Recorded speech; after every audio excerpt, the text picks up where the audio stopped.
Once was a time, of course, that you were very proud of your own country and your heritage. But as an MP, a member of our British Parliament has found out today that seemingly is now not the case in the once United Kingdom. What has gone wrong? Hi, good morning, Neil Sean here in the heart of London. Thank you for joining me today. Thank you also and welcome one and all brand new subscribers. Lovely to have you along.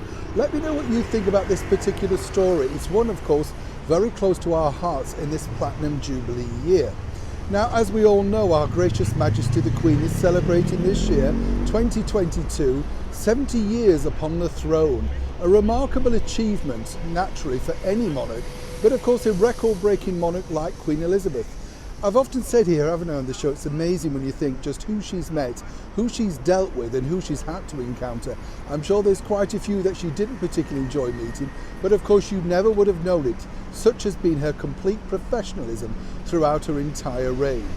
But what's interesting is, on a year that we should be celebrating such a wonderful achievement, it appears now that a member of Parliament over here in the United Kingdom is being ridiculed for basically saying this. But what is it? Conservative MP Andrew Rossendale for Romford in Essex has basically asked the House of Commons that he thinks it would be a good idea if we all became, and I totally agree with this, far more patriotic, particularly in this rather splendid year ahead.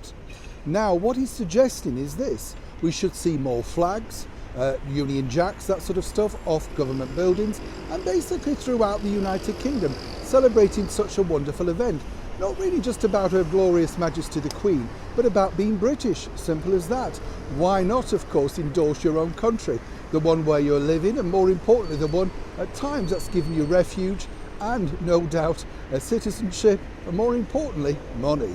Now, the other suggestion that he made, which has so far not been taken up by the four main broadcasters over here in the United Kingdom, is that he would like to see a return of our beautiful national anthem played at the end of each day's broadcast.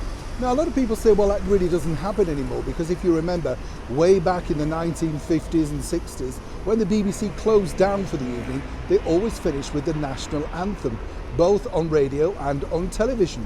It was a great way, really, of marking the day and reminding people who were visiting our wonderful country just which country they were in and what it stood for. Now, as I say, this particular gentleman, the Conservative MP for Romford, Mr. Rossendale, has been ridiculed, first of all in the House of Commons, and then, as one might imagine, naturally, on social media. What's ridiculous when you think about it is these are the people that have done incredibly well. If you look at some of the people that are mocking this on social media, they've enjoyed thriving businesses with the backing of Britain. Now, it's interesting to note, isn't it, that the people that often attack these incentives and the things that we'd like to celebrate are the ones with the most to lose. We saw that, didn't we, recently with the Black Lives Matter.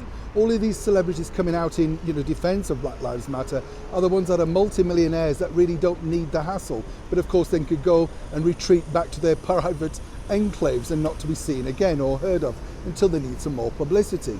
You have to admire this Conservative MP for literally stating this in the House of Commons. Not everybody was against him. The groundswell is now turning in his favour, naturally. And what I can tell you is, there are certain broadcasters here, not the four main broadcasters at least in the United Kingdom so far, but quite a few so far that are warming to this particular idea. Now, I'd love to know what you think to this idea, and indeed his suggestion. Also, what is it like in your country? Do you like to see your country being celebrated on the national broadcast networks? Or like here in the UK, like the BBC, have they all but forgotten exactly who they are broadcasting to? Which is, of course, the British public. As ever, I'd love to know what you think. As I say, let me know in the comments below. And also tell me whether you like the idea of course, the national anthem being played far more in this wonderful royal year. Let's not forget, this is the year of the Queen's Platinum Jubilee. And for that, I think she deserves far more respect. Neil Sean in the very heart of London.